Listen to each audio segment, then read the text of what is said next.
One of the primary directions that we want to steer our thinking in order to overcome fear, anxiety, worry, and a host of other things can be summarized in a concept that I call paradigm.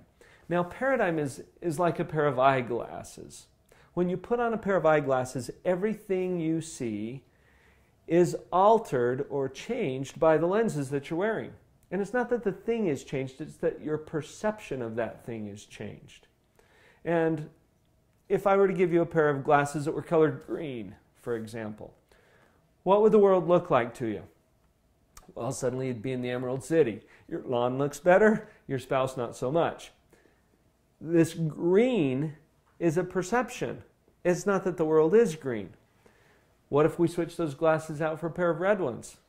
Well, now those are the proverbial rose-colored glasses you've all heard of. And the world looks red. That doesn't mean that the world has changed. It's still pretty consistent.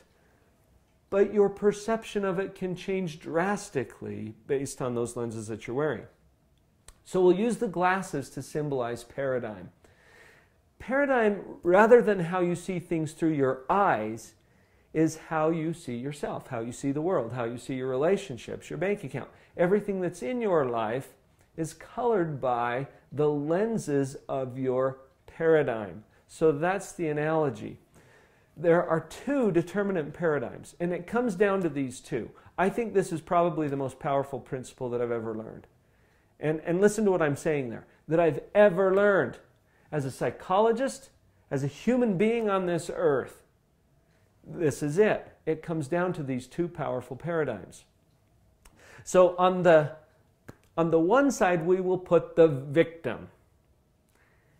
And on the other side, we'll put the agent. Now, by victim, I'm not talking about a victim of crime or a victim of abuse. I'm talking about a victim pair of eyeglasses, a victim way of seeing the world, as opposed to the agent, which is also a pair of eyeglasses. Now, sometimes I use the word hero, and you can interchange those if you'd like. Victim, agent, they are polar opposites. Now, the victim goes through life blaming. They want to blame someone or something else for everything that's going on in their life. Oh, it wasn't me. And then they find that target of blame that's their favorite. And you'll hear different ones all the time. People blame the economy for all kinds of stuff. They blame the government. They blame their parents. They blame God. They blame the devil for the same stuff, interestingly enough. So this victim paradigm is all about, it's not my fault. On the other side of that is accountability. Now, accountability isn't the same thing as blaming yourself. In fact, victims get on this pendulum where they swing clear over to the one side, and over here, nothing's my fault, and everything's somebody else's fault, or someone or something is to blame for all of my misery. And then they swing over to this other side of the pendulum, and suddenly everything is their fault. I'm responsible for everything. I've ruined everything, my own life and everybody else's. And they blame themselves and they beat themselves up. So accountability is not blaming yourself. Accountability is more like that analogy I've shared before. You've probably heard it, where you're driving and you get lost in your thoughts and you go right past your exit.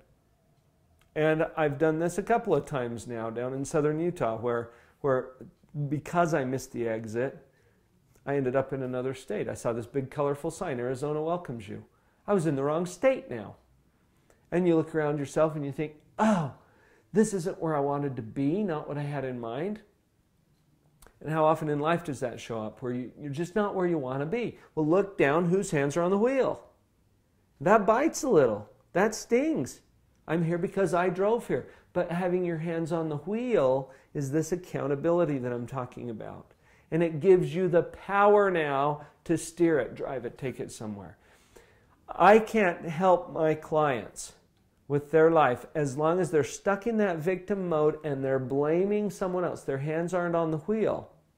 It's an essential first step to see your own hands on the wheel, to acknowledge that, and now we can take it anywhere we want. Drive it, steer it.